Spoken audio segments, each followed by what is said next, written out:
sinasabi ko sa inyo na hindi masaya si Maharlika sa pagkapanalo nitong si Bato de la Rosa at saka po nitong si Bongo. Bakit? Pakinggan po natin mga kababayan etong bidyong ito ni Maharlika. Live po niya kanina ito. Sakto napanood ko, napakinggan ko mga kababayan. Binabanatan niya dito si Bato de la Rosa at saka itong si Bongo. Bakit? Pakinggan natin. Okay. This is not being negative. What if, okay, si Senator Bongo at si Marcoleta, ikikidnapin na naman niya, ay, not Marcoleta, si Bongo at saka si De La Rosa, ay ikikidnapin na naman niya ng mga bangag.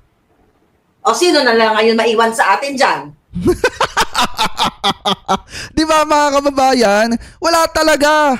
Kapag si Bongo at eto pong si etong si Bato de la Rosa ay siningil ng ICC, wala silang magagawa. Kaya nga hindi po sila masaya na nanalo etong si Bongo at saka po itong si Bato. So ngayon kung titingnan nyo, etong nakita nating balita galing po sa The Manila Times, eto daw pong ICC mga kababayan, ayan nakalagay pa nga dito, ICC trial looms for Go and Bato. Basahin po natin yung nilalaman. Sabi dito mga kababayan, two of former President Rodrigo Duterte's closest allies, Senator Ronald De La Rosa and Bongo, are likely to face trial before the International Criminal Court ICC, according to the human rights lawyer Cristina Conti mga kababayan. So possible na etong si Bato de la Rosa mga kababayan at saka po itong si Bongo labsan ng warrant of arrest ng ICC, kasi hindi naman pwede na si Duterte lang yung haharap mga kababayan doon sa trial at magbabayad ng lahat ng mga kasalanan po nila nung panahon na sila po nasa kapangyarihan. Eto pong dalawa mga kababayan possible din na maaresto pagdating po ng araw. Kaya nga yung boto sa kanila ng mga DDS sayang lang. So sabi dito ni Attorney Conti, eto daw, Bato, I'm pretty sure, will get a warrant of arrest, Conti said in an interview on Monday. By later this year, possibly September, we might be looking at a setting mayor on trial, assuming he wins. And we're looking at two senator of the Republic being on trial mga kababayan. So possible na eto pong si Bato de la Rosa at etong si Bongo at yung iba pa mga kababayan ay labsan ng warrant of arrest galing po dito sa International Criminal Court. Kaya nga mga kababayan, ganito na lamang po yung pagkagalit ng mga vlogger ni Digong at ng mga taga-suporta ni Digong dahil nanalo etong si Bongo at eto pong si Bato de la Rosa. Ano po ngayon ipagpatuloy pa natin? Sino maiiwan? Si Kong Marcoleta, meron pa ba tayong kakampi? O si Robin Padilla, hindi naman siya ganun ka napupok, tsaka hindi naman, aminado naman siya na wala naman siyang alam sa batas. At he's learning every day, da-da-da-da-da. Ang question ko dito, bakit game changer si Marcoleta? Kasi meron siyang balls. Smart cookie si Marcoleta. Mataas ang kanyang paninindigan sa sarili. Dapat kung naipasok natin si Vic Rodriguez, kasama siya sa game changer. Alam nyo na kung sino nasa likod ni Maharlika, una pa lang na sinisira etong si PBBM. Alam nyo na mga kababayan kung bakit nagtsatsaga siyang ipagtanggol ang mga Duterte para maipanalo yung amo niya na si Vic Rodriguez. Kaso ang masama, hindi nanalo. Kasi sino ba naman traidor ang iboboto ng mamamayang Pilipino? Ayan tingnan nyo mga kababayan maliwanag na kaya nagagalit si Maharlika dahil nanalo etong si Bongo at etong si Bato de la Rosa dahil hindi pinalad eto pong kanyang bossing na si Vic Rodriguez. Sino ba namang utu-utong Pilipino ang boboto ng traidor? Di umano mga kababayan. Siyempre wala. So ngayon, alam nyo na kung bakit si Maharlika nang gagalaite at kung sino talaga yung nasa sa likod po niya, yung puting ahas niya at yung bossing niya mga kababayan. Walang iba kung hindi si Vic Rodriguez. Ngayon, talo yung amo niya, patay ang negosyo nila. Patay ang kita mga kababayan ni Maharlika dun sa kanyang puting ahas. So ngayon ipagpatuloy pa natin. Why? Why? Ito hindi dahil sinuportahan ko siya. Nakita nyo, even before siya ay walang posisyon sa Senado o sa gobyerno, inilaban niya. Inilaban niya yung vice scam na yan. And I hope, Attorney Vic Rodriguez, let's continue to fight dito kahit hindi ka, hindi na bilang ng tama ang boto, yan ang paniniwala ko. Based dun sa explanation ko kanina, kaya nga kailangan mahalagang bagay na makausap natin si Atty. Glenn Chong. Ah. Kasi hindi po natatakot si Lisa Tanas, si Marcos Jr. kay Bongo at kay Senator Bato.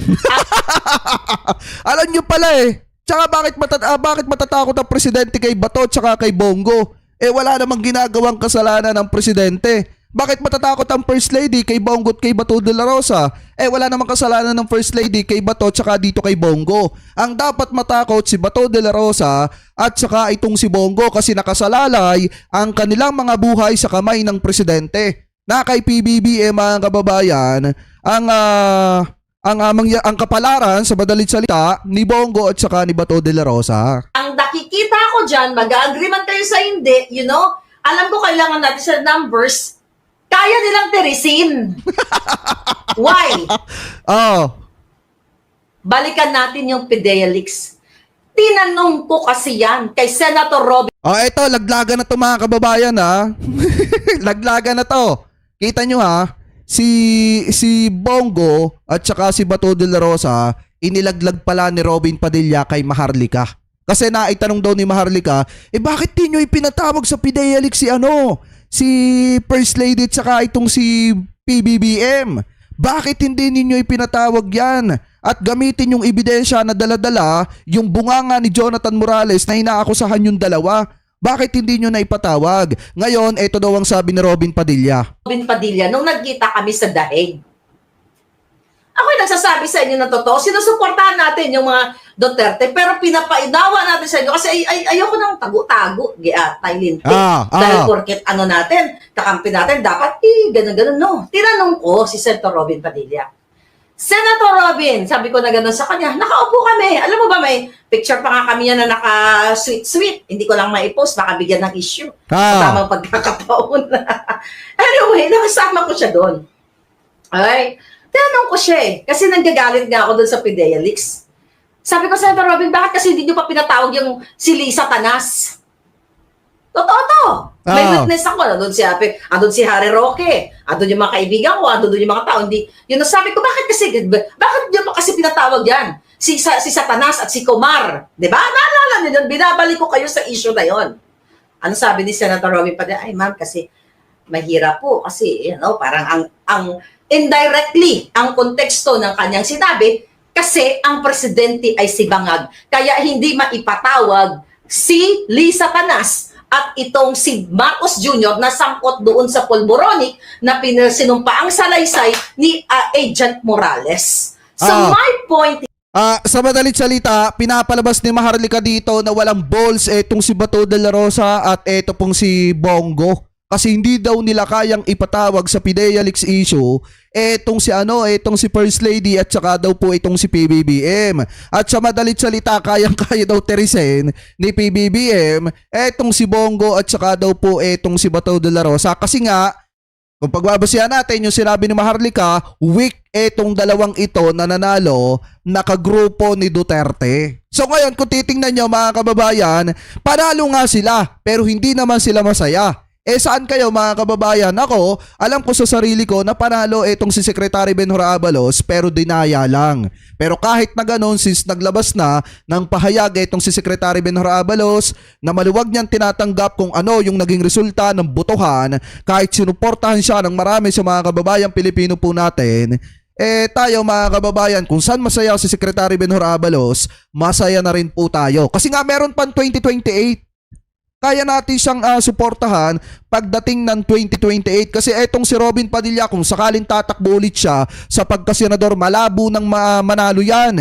Kasi ayaw na nating sumuporta sa mga ganyang klase ng kandidato, ganyang klase ng politiko na hanggang ngayon ay OJT pa rin dyan po sa Senado mga kababayan. So ngayon, kung titingnan nyo, yung sinasabi dito ni Maharlika, yon ay galing kay Robin Padilla. Kasi nga, parang ang dating doon sa sinabi ni Robin, mahina etong si Bato de la Rosa at etong si Bongo. At hindi kayang ipatawag etong si PBBM. Here, darling, ando doon si Senator Bato sa Fidelix. Ando doon si Robin Padilla, ando doon si Senator Bongo. hindi na ipatawag si Bangag at si Lisa Canas na doon ay sila ay binanggit. 'Di ba? Sila yung pinaka-importanting mga bangag na kailangan malaman ng tao. Kaya para sa akin, hindi, kumbaga, of course, magdidiwang, 'di ba? Dahil nakapasok silang tatlo. Hindi sila game changer. Kasi they're already there. Nakidnap ang Pangulong Duterte. They're already there, pero hindi na ipatawag si Bangag. Hindi na ipatawag si Lisa Canas. 'Di ba? So, we need sana. Ano, Bongo, Bato de la Rosa, masaya ba kayo? Okay pa ba kayo? Biruin nyo kahit nanalo kayo, hindi masaya. Hindi daw masaya etong si Maharlika. Bakit? Kasi hindi naman daw po kayo yung magdadala ng pagbabago sa mga Duterte. Kasi ano daw po kayo? Weak sa madalit salita. Ayon po dito kay Maharlika. Wala kayong balls, mahina. Hindi daw ninyo kayang ipatawag etong si PBBM at saka po itong si First Lady Lisa Marcos. So ngayon mga kababayan, kung titingnan yung mabuti, yung sinasabi dito ni Maharlika, talagang ano po yan, yung hindi sila marunong makontento kung ano yung pinalad na manalo sa kanila. Hindi wala silang tiwala sa madalit salita dito kay Bongo at dito po kay Bato de la Rosa. Ang tingin nila kay Bato at kay Bongo, mahinang nila lang na madaling teresin. Yan yung tingin ni Maharlika. More people, more senators na mayroong paninindigan, mayroong laman ng utak para ipaglaban ang inyong karapatan. Na hindi natatakot sa mga bangag, na hindi kayang, na walang person vested interest or whatever. Kasi, the moment, hindi natin alam kung anong plano ng mga bangag kay Senator Bongo at kay Senator Bato. Katulad kung si Pangulong Duterte ay Pangulo, ay nadagit nila, nakidnap nila papunta sa dahig. Ano ang assurance natin na hindi makidnap yung dalawa? So sa akin, kaya hindi dinaya yan, di ba? Hindi yan pinrogram or whatever, based doon sa evidence na ipinangita ni Attorney Glenn Chong. Kasi, eto lang to, akin lang to. Maybe mali ako. Mag-agree kayo or hindi. Siguro sa ni Lisa Canas, wag yun ang dayain niyang si Bongo at saka si Bato. Wala naman yan. Nakita niyo, hindi nga ako pinatawag. Kunyari ako si Lisa Canas, hindi nga tayo pinatawag, hindi nila kaya. Ay, hayaan mo na yan sila. Ito na lang yung wag nating papasukin. Ito yung may angking galing. O si Marcoleta, hindi natin pwede dayain yan. Malalagot tayo sa INC. Yun yung paniniwala nila. Alam nyo kasi mga kababayan, ito kaya rin naman nanalo si Marcoleta. Pang ilang laban na ba ni Marcoleta yan? Diba, sunod-sunod na nga yung pagkakatalo ni Marcoleta. Siguro mga kababayan, naawa lang yung iba sa mga kababayan Pilipino po natin, tapos dinala pa ng Iglesia ni Cristo mga kababayan. Kaya pinalad na rin na manalo etong si Maharlika. Pero ang ending etong si Marcoleta. Pero ang ending mga kababayan, hindi pa rin talaga masaya etong sina Maharlika at yung mga vlogger ni Digong dito po sa pagkakapanalo ng kanilang mga senatorial candidate. Kasi nga, etong sina Jemmy Bondoc, etong sina Ipe, at etong iba pa na pinatatakbo nila, hindi talaga pinalad na manalo. Siyempre, sino ba naman ang boboto dyan sa mga yan? Wala naman mga kababayang ibang alam gawin, wala nga nilalatag na plataforma, kung hindi puro pagharang lang sa impeachment ni Sara Duterte. Kung ikaw mamamayang Pilipino at gusto mo ng pagbabago at gusto mo na mabago ang ating bansa, anong iboboto mo? Yung mga tao na talagang subok na. Dapat nga magpasalamat pa sila. Kahit dahil gamit na gamit ni Bongo yung Malasakit Center at etong si Bato de la Rosa ay puro pag-aksaya lang ng pera yung ginagawa sa Senado. Nanalo pa rin, ibinoto pa rin na mga didiset at binitbit pa rin ng Iglesia ni Cristo. Ang problema lang kasi dito mga kababayan, yung mga taga-suporta ni Digong hindi po masaya dahil nga nanalo etong si Bongo, dahil possible na pagdating ng araw maging tinik yan sa lalamunan ni Sara Duterte. Yun lang yun sa akin. Maaring mali ako dahil nobody's perfect. Pero yan ang nakikita ko based sa result na ibinigay sa atin. Di ba? Ano pa gagawin? Wak-wak isagot. Sinabalingayin. Yan yun.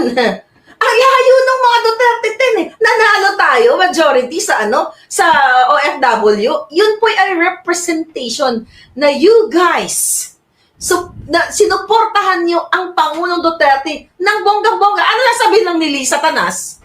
Ay, si Senator Bato, iiyak lang yan doon eh. I'm not saying this negatively, pero yun yung nakikita natin. Ayan na, maliwanag. Ano daw gagawin ni Senator Bato sa Senado? Iiyak lang daw. Ayan ang maliwanag, mga kababayan. Na talagang kahit may nanalo sa kanila, hindi sila masaya. Bakit, mga kababayan? Kasi nga, tingin ni Maharlika dito kay Bato de la Rosa, kay Bongo, mga maihinang nila lang. Ulitin natin ng konti. Yun lang yun sa akin. Maaring mali ako dahil nobody's perfect. Pero yan ang nakikita ko based sa result na ibinigay sa atin. Di ba?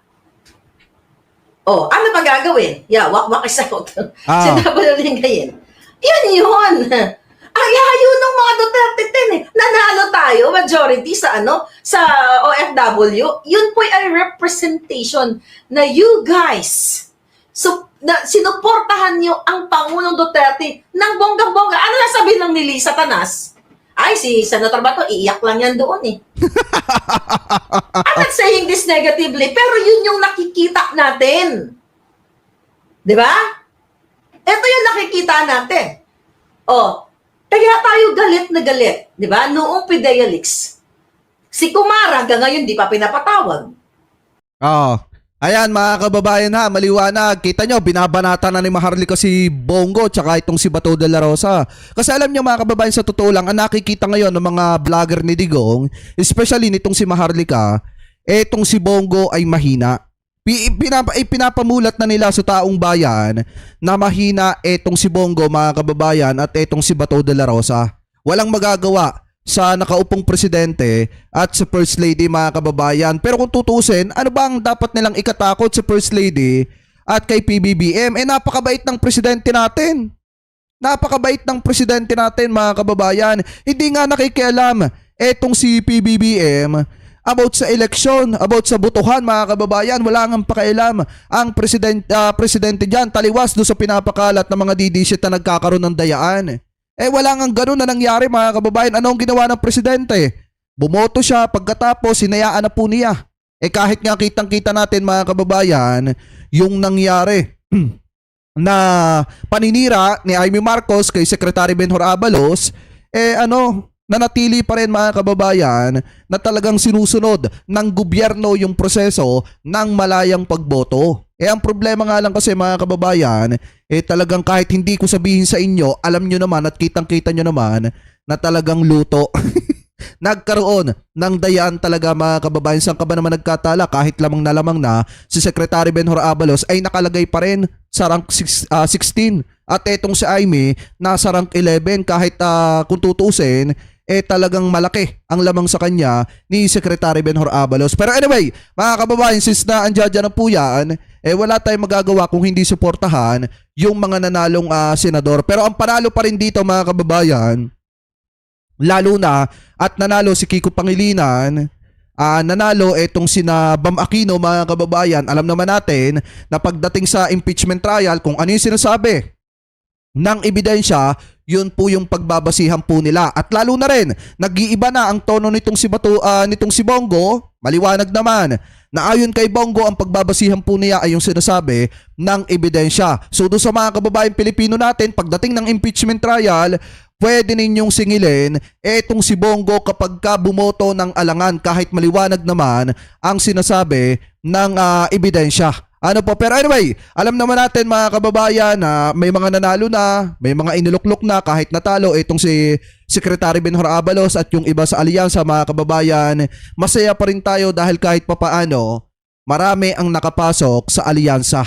At isa na po dyan, etong si Tito Sen, mga kababayan. Kaya sa akin, okay lang naman dahil alam naman natin kapag ka naandyan na yung ebidensya, talagang ang tututukan ni Tito Sen dyan ay yung sinasabi ng ebidensya. So kayo, mga kababayan, ano po ang komento po ninyo hingil po dito sa mga balita po na tinalakay po natin. Ano po ang masasabi nyo mga kababayan hingil dito sa mga pinagsasasabi ni Maharlika na kahit nanalo etong si Bato de la Rosa at etong si Bongo, hindi sila pwedeng magdiwang kasi hindi naman daw si Bongo at etong si Bato de la Rosa ang makakapagdala ng pagbabago sa grupo ng mga Duterte, mga kababayan, dahil nga sa isiniwalat ni Robin Padilla dito po kay Maharlika. Anyway, mga kababayan, comment below na lamang po kung ano po masasabi nyo hingil po sa balitang yan, hingil po sa topic na yan.